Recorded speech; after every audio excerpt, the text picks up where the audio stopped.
स्वागत है आपका सुनिए सरकार में। मैं अभिसार शर्मा और कार्यक्रम शुरू करने से पहले आप सबसे एक बार फिर मेरी अपील कि मेरे इस कार्यक्रम को व्हाट्सएप और एसएमएस के जरिए कम से कम अपने 5 दोस्तों या 5 कॉन्टैक्ट्स के साथ साझा कीजिए, फॉरवर्ड कीजिए। साफ तौर पर तेजस्वी यादव को जंगल राज का युवराज बता दिया, जबकि तेजस्वी यादव ने इस बार अपने चुनावी पोस्टर्स तक में अपने पिता लालू प्रसाद यादव की तस्वीर नहीं रखी। क्यों नहीं रखी?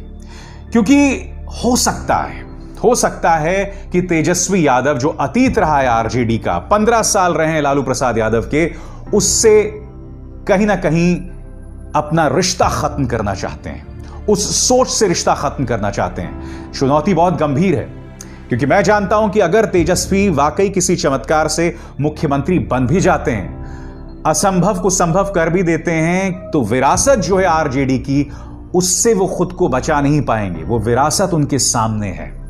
और यही वजह है कि नीतीश के बाद अब प्रधानमंत्री नरेंद्र मोदी भी उन पर हमला बोल रहे हैं। मगर जहां तक तेजस्वी यादव की बात है, उनका ऊर्जावान चुनावी अभियान बदस्तूर जारी है।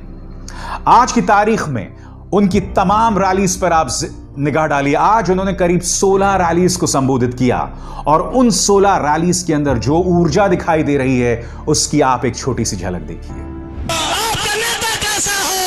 तेजस्वी यादव जैसा हो। आपका मुख्यमंत्री कैसा हो? तेजस्वी यादव जैसा हो। तेजस्वी यादव जिंदाबाद जिंदाबाद जिंदाबाद। करे के बाद, लड़े के बाद, जीते के बाद एक बार की जनता को सलाम प्रणाम आदाब। आज राहुल गांधी में मैदान में थे। मुझे ऐसा लग रहा है कि राहुल को जितनी ऊर्जा से मैदान में उतरना चाहिए, जितनी ज्यादा रैलीज उन्हें करनी चाहिए, वो कर नहीं रहे हैं। और यही बात मैंने अपने बिहार से जुड़े कुछ पत्रकारों के सामने रखी। तब उन्होंने मुझे एक बात बताई कि देखिए, एक कारण है कि राहुल गांधी क्यों इतनी ज्यादा रैलीज नहीं कर रहे। वो इसलिए इतनी ज्यादा रैलीज नहीं कर रहे, और ऐसा बिहार के उन पत्रकारों का कहना था, क्योंकि वो नहीं चाहते कि किसी भी सूरत में फोकस तेजस्वी यादव से हटे। इस वक्त तेजस्वी यादव महागठबंधन के सबसे बड़े सुपरस्टार हैं, सबसे बड़ा चेहरा है, और राहुल गांधी ये कतई नहीं चाहते कि ध्यान उनसे हटे। हालांकि मेरा यह मानना है कि देखिए, राजनेताओं का जो अहम होता है ना, वो बहुत ज्यादा होता है, ईगो जिसे हम कहते हैं। तो राहुल गांधी भी जानते हैं कि जनता उन्हें मुख्यमंत्री तो बना नहीं रही है, इसलिए वो भी नहीं चाहते कि मैं दोयम दर्जे का सेकेंडरी पॉलिटिशियन बनकर रह जाऊं। और यही वजह है कि मुझे ऐसा लगता है कि राहुल गांधी इतना जोर नहीं लगा रहे। मगर वो दूसरा तर्क भी सही हो सकता है कि कहीं ना कहीं महागठबंधन की सोच रही हो कि तेजस्वी यादव को ज्यादा से ज्यादा आगे करके और राहुल गांधी को बहुत ज्यादा मौका ना देकर, वो चाहते हैं कि आम जनता तेजस्वी यादव और उनके मुद्दों के साथ जुड़े। और दूसरी तरफ है एनडीए के पीछे अथाह स्रोत हैं, अथाह पैसा है, पूरा मीडिया है जो अब भी कह रहा है कि वो 200 से ज्यादा सीटें लेंगे या 150 से ज्यादा सीटें लेंगे और आसानी से वो बहुमत हासिल कर लेंगे। और दूसरी तरफ आज के दिन जब वोटिंग हो रही है, तब भी तमाम न्यूज चैनल्स जो हैं प्रधानमंत्री के सभी भाषणों को लाइव दिखा रहे हैं। जबकि आप जानते हैं कि आम जनता जो वोट देने जाती है, वो टीवी देखकर ही जाती है, कई बार टीवी देख रही होती है। तो क्या इसका असर उसकी सोच पर नहीं पड़ेगा? खासकर जो फेंस सिटर वोटर है। ऐसे में प्रधानमंत्री के भाषणों का सीधा प्रसारण उस दिन करना जिस दिन वोटिंग हो रही हो। मगर आपने गौर किया होगा कि बिल्कुल इसी तरह से लोकसभा चुनाव के दौरान भी होता था। मगर भारतीय जनता पार्टी की पुरानी आदत है, पहले भी इस चीज ने उन्हें फायदा पहुंचाया था और इस बार भी हो सकता है फायदा पहुंचाएगा। मगर इस बार एक और हकीकत है जो मुंह बाहे सामने खड़ी है, वो ये कि एनडीए के अंदर जबरदस्त विरोधाभास है, कॉन्ट्रडिक्शंस हैं। और वो विरोधाभास या वो कॉन्ट्रडिक्शंस क्या हैं, आइए देखते हैं। तो जैसे मैंने कहा दोस्तों कि ये मुकाबला दरअसल तेजस्वी यादव बनाम प्रधानमंत्री नरेंद्र मोदी है। और जिस तरह से 2014 में लोग किसी भी सूरत में उस वक्त के प्रधानमंत्री मनमोहन सिंह को हटाना चाहते थे। इस बार जो मेरी बातचीत हुई है तमाम जानकारों के साथ, जमीन पर मौजूद तमाम रिपोर्टर्स के साथ, बिहार की जनता किसी भी कीमत पर नीतीश कुमार को हटाना चाहती है। और इस वक्त ये कहा जा सकता है कि एनडीए का जो परिवार है ना, वो पूरी तरह से बिखरता नजर आ रहा है। इतने विरोधाभास उभर कर सामने आ रहे हैं कि मुझे ऐसा लग रहा है कि अगर किसी तरह से ये लोग सत्ता में आ गए तो इस कड़वाहट को कैसे दूर करेंगे। मसलन इस चेहरे पर गौर कीजिए, चिराग पासवान। अब चिराग पासवान एनडीए का हिस्सा हैं या नहीं हैं, इस पर बीजेपी और जनता दल यूनाइटेड के विचार बिल्कुल उलट हैं। सबसे पहले मैं आपको सुनवाना चाहूंगा कि जनता दल यूनाइटेड के जो प्रवक्ता हैं आलोक अजय, उन्होंने किस तरह से चिराग पासवान पर हमला बोला है। कह रहे हैं कि ये कोई हनुमान नहीं है, ये दरअसल कलयुग के हनुमान हैं जो अयोध्या में ही आग लगा देंगे।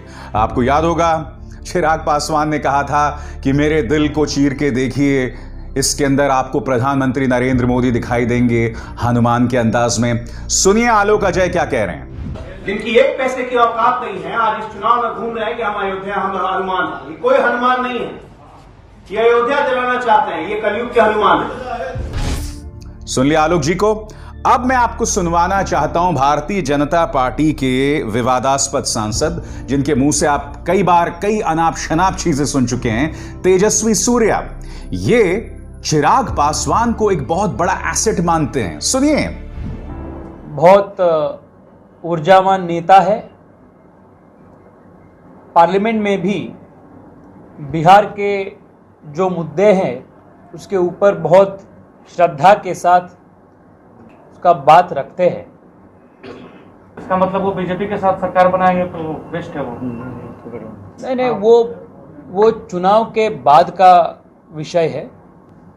वॉट एवर रिजल्ट्स चुनाव के बाद हम उसके बाद चिंतन कर सकते हैं। तो मैं यही तो आपसे जानना चाहता हूं कि आखिर इस मुद्दे पर दो फाड़ क्यों हो रही है एनडीए। और बात यहां नहीं रुकती। आप बिहार में जितने भी भारतीय जनता पार्टी के पोस्टर्स हैं उस पर निगाह डालिए, आपको कहीं पर भी नीतीश कुमार दिखाई नहीं देंगे। जी हां, हर तरफ सिर्फ प्रधानमंत्री नरेंद्र मोदी का चेहरा है और कहीं नहीं। और मैं लगातार दोस्तों YouTube पर प्रधानमंत्री के भाषणों का सीधा प्रसारण देख रहा था। अभी जब मैं दरभंगा का भी सीधा प्रसारण देख रहा था, उस वक्त नीतीश कुमार मंच पर थे तो कैमरा पूरी तरह से प्रधानमंत्री पर फोकस था। नीतीश कुमार जिनके चेहरे पर यह चुनाव लड़ रही है एनडीए, उनको एक बार भी नहीं दिखाया होगा तो कम से कम मेरी निगाह नहीं गई। इससे पता चलता है कि नीतीश कुमार को लेकर किस कदर डिफेंसिव पर है। अब चिराग पासवान ने एक गंभीर आरोप लगाया है। सबसे पहले मैं चाहूंगा कि आप चिराग पासवान का यह वीडियो देखिए। कायदे से दोस्तों मैं वीडियो नहीं दिखाना चाहता था क्योंकि मुझे लगता है कि बहुत ही शर्मनाक वीडियो है। इसमें चिराग पासवान जो है अपने पिता की तस्वीर के सामने, जिनका अभी निधन हुआ है, वो एक संदेश दे रहे हैं, मगर कैमरे के पीछे यानी कि ऑफ रिकॉर्ड जो रिकॉर्डिंग हुई है वो किसी ने लीक कर दिया है। अब चिराग पासवान के खेमे से किसने लीक किया है? बकौल चिराग पासवान ये नीतीश कुमार की साजिश है, ये उनकी सियासत है।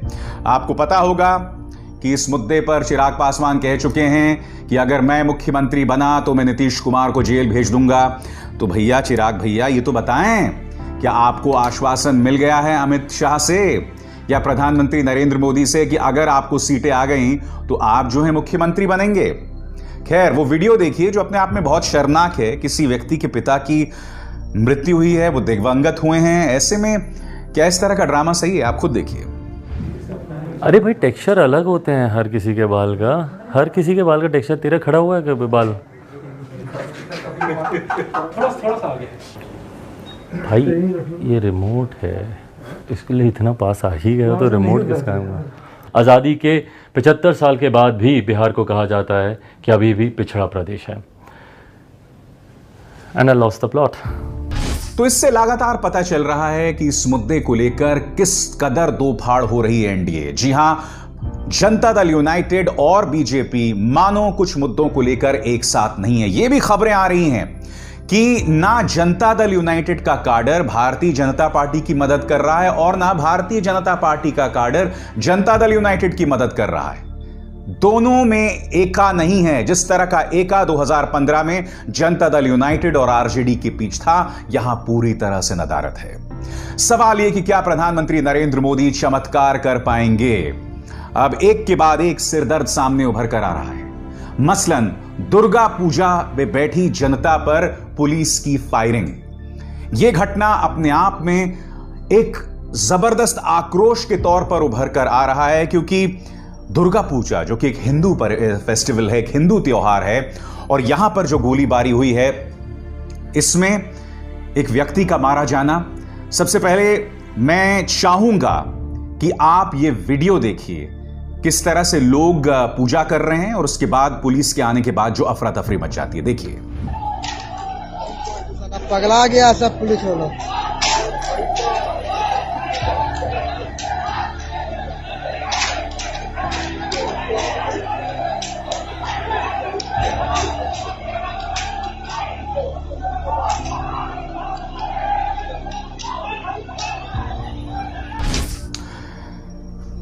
इसमें मृत्यु होना, और जिस व्यक्ति की मृत्यु हुई है दोस्तों, मैं उसकी तस्वीर भी नहीं दिखा सकता हूं, क्योंकि पुलिस ने या जिसने भी उसके सिर पर गोली मारी है उसका पूरा भेजा बाहर आ गया है।